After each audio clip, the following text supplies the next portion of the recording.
반려동물 가족들에게 평범한 삶을 되돌려줍니다.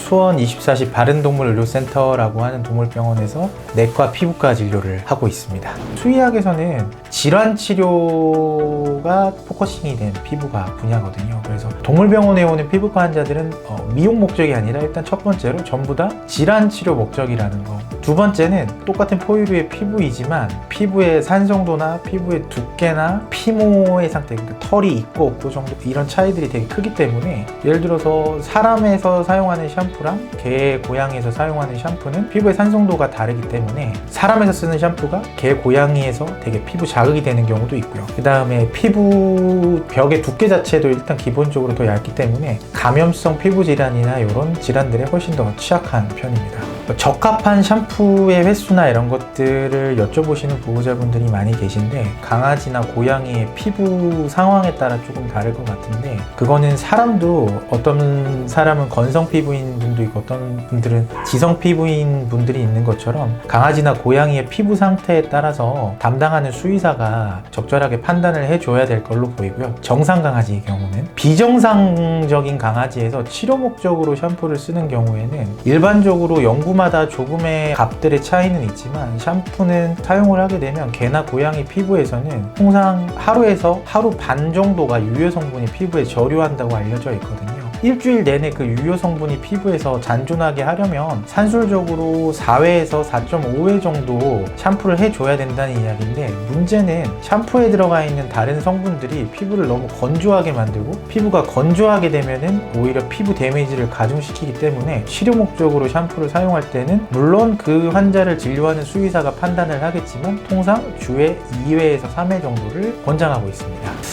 견종에 대한 연구는 사실 완벽하지는 않은 것 같고요. 다만 이제 특정 질환이 흔하게 생기는 견종들은 이제 분명히 있는 것 같거든요. 예를 들어서 강아지에서 제일 흔한 피부 질환이 이제 알러지성 피부 질환인데 한국에서 많이 키우는 견종 중에는 과거에는 시츄나 코커스패니얼 같은 견종들이 압도적으로 비율이 높았어요. 왜냐면 알러지가 유전병이기 때문에 그 한 견종 내에서 집중되는 경향성도 분명히 있거든요. 그래서 최근에 많이 키우시는 견종 중에는 비숑이 압도적으로 1등이고요. 그 다음에 이제 각종 불독 친구들, 프렌치 불독 같은 친구들도 대표적으로 알러지성 피부 질환들을 조금 유전 소인을 가지고 있다고 생각이 될 만큼 다른 견종보다 현저하게 많은 편입니다. 카테고리를 나눠야 될 것 같은데요. 정상적인 피부를 가진 친구가 사용을 할 때 일반적으로 가장 추천되는 제형은 불포화 필수 지방산이고요. 흔히 오메가3, 오메가6 같은 제품들이 피모 질의 컨트롤에 되게 도움을 준다고 알려져 있고요.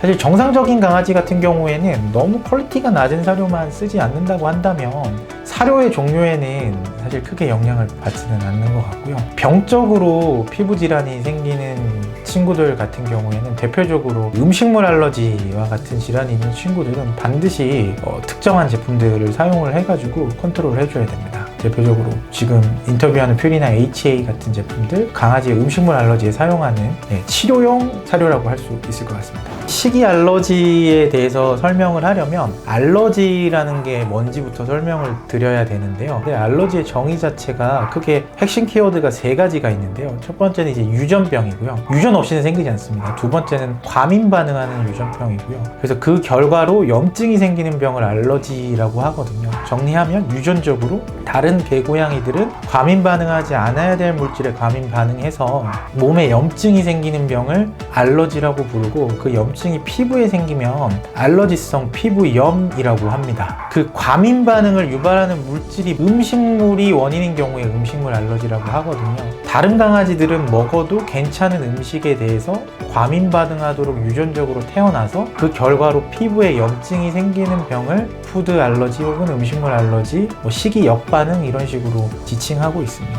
연구를 하다 보니까 이런 것들을 발견하게 됩니다. 이제 우유 단백질의 크기를 잘게 이렇게 부셔 놓으면 그러면은 그 우유 단백질을 먹더라도 몸에 있는 면역 체계가 디텍을 하지 못하기 때문에 과민 반응을 보일래야 보일 수 없게 되는 걸 발견을 하게 되는 거거든요. 그래서 우유 알러지가 있는 아이들한테 그렇게 처리된 우유를 먹이게 되면 영양분은 그대로 흡수가 되면서 음식물 알러지가 유발되지 않게 된 걸 발견을 한 거거든요. 그게 이제 수의학에서 그대로 음식물 알러지 진단이나 치료에 적용이 된 건데, 예를 들어서 퓨리나 HA 같은 경우에는 그 사료 안에 들어가 있는 모든 단백질을 음식물 알러지를 유발하지 않도록 단백질의 크기를 잘게 다 부셔버린 겁니다. 그걸 먹었을 때 음식물 알러지를 유발하지 않게 되거든요. 단발성으로 치료가 끝나는 병도 있겠지만 거의 대부분 환자나 보호자의 삶의 질을 급격하게 떨어뜨리는 병들은 그냥 생애 기간 전체에 걸쳐서 쭉 이어져서 문제를 일으키는 피부 질환들이거든요. 근데 그러한 피부 질환들은